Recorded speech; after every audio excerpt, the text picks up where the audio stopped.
आमच्यात एवढी ताकद आहे की आम्ही परिसासारखे आहोत. गुन्हेगार जरी आमच्या बरोबर आला तरी तो वाल्याचा वाल्मिकी झाल्याशिवाय राहणार नाही, एवढी आमच्या पक्षात ताकद आहे.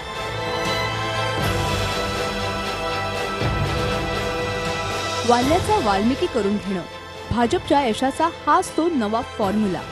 गुन्हेगारी पार्श्वभूमीच्या उमेदवारांना भाजपात पावन करून घेऊन त्यांना निवडणुकीची तिकीटं दिली जात आहेत. पनवेल महापालिका निवडणुकीतही गुन्हेगारी पार्श्वभूमीचे संतोष शेट्टी आणि महेंद्र वावेकर यांच्या पत्नी राजश्री वावेकर यांना प्रभाग क्रमांक 16 मधून भाजपनं उमेदवारी दिली आहे. भाजप आमदार प्रशांत ठाकूर आणि रामशेठ ठाकूर यांच्यासोबत जाऊन त्यांनी उमेदवारी अर्ज भरले आहेत. शेट्टी आणि वावेकर यांचे दारू आणि जुगाराचे अनधिकृत अड्डे असल्याचा आरोप शेकापचे नेते विवेक पाटील यांनी केला आहे.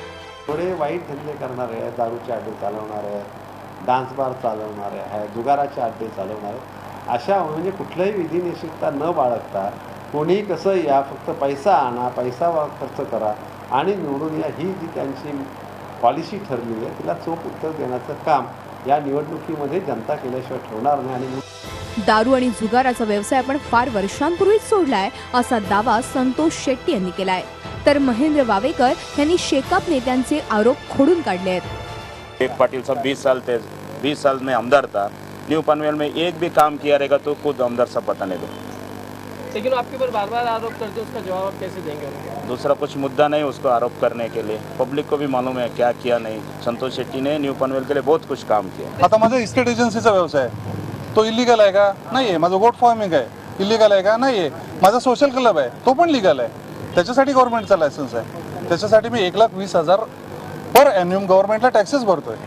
शेकापचे आरोप बिनबुडाचे असल्याचा दावा आमदार प्रशांत ठाकूर यांनी केला आहे. संतोष शेट्टी असतील किंवा वावेकर असतील यांच्या विरुद्ध कुठल्याही पद्धतीचे गुन्हे नाहीत. या उलट शेतकरी कामगार पक्षाच्या माध्यमातून आता जे उमेदवार म्हणून वर्तमानपत्रातून त्यांची प्रसिद्धी चालली आहे, त्यांच्यावरती 326, 307 सारखे अनेक गंभीर गुन्हे आहेत. प्रत्येक निवडणुकीत सगळ्याच पक्षांकडून गुन्हेगारी पार्श्वभूमीच्या उमेदवारांना तिकीटं दिली जातात. अगदी दिल्लीपासून गल्लीपर्यंत हाच अनुभव दिसतो. आता या वाल्यांचा खरंच वाल्मिकी झाला का आणि त्यांना निवडून द्यायचं का, ह्याचा निर्णय पनवेलच्या सुज्ञ मतदारांना घ्यायचा आहे. Swati Naik, Zee media, Panvel. Zee 24 तास रहा एक पाऊल पुढे.